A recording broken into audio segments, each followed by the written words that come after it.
Have you ever thought you're doing something continuously without any break, rather for number of hours?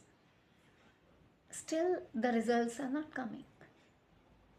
Try to compare yourself. A child is sitting for 6 to 7 hours continuously, opened up books, and parents have a kind of, the mindset. They have a notion that their child is studying continuously, but the results are not up to the mark.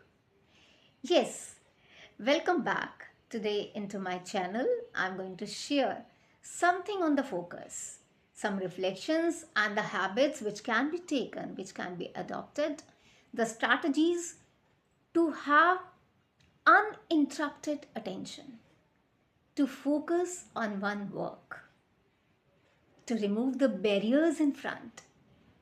Let's see. And that's the biggest problem we people consider out to be. Why teachers can't focus? Because we know that the hidden enemy is that particular mobile phone. The hidden enemy is our own distraction. You are planning for a lesson, you are reading something, you are thinking over some assignment, you are working on the project, and all of a sudden, you are replying to a message. All of a sudden, you are scrolling to the Insta shots, reels, all these. That's it. That's why I really consider one thing, and that basic thing is focus, which is a very valuable skill. And it's not only a skill I'm talking about. I'm talking about deep work, which should be a habit. Because you have a skill of focus. But working deeply, even if you're working for 30 minutes to 60 minutes, you have to engross yourself into that particular kind of work. Because distractions are actually, you are paying the installments out of your time. You are killing your time of no use. There are three things: focus, deep work, and busy. Because people keep on saying that I'm too busy. But they are not busy. Busy is an excuse. You may not be focused, which is required. And that is not that you are busy and you are multitasking.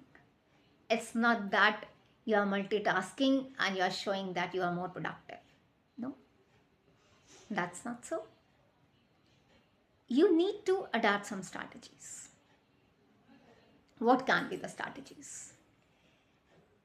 If you are writing something continuously, if you are locked up in a room continuously, if you are at the table continuously, it's not your productive. It's the work in a particular span of time which is resulting up into the result. That is more productivity. So adopt certain things. What are those? Let's see. I'll say, schedule your time. Schedule your things. Just give the blocks of time that is required. Turn off the notification. The very first thing. Sabse bada chor. Turn off the notifications. Work on one task at a time. You can be a multitasker. I'm not saying, I'm not denying the fact. But multitasking is in that particular day, I'm going to complete up these number of things. To-do list is to be completed in a day. To-do list is to be completed in 6 hours. That's multitasking.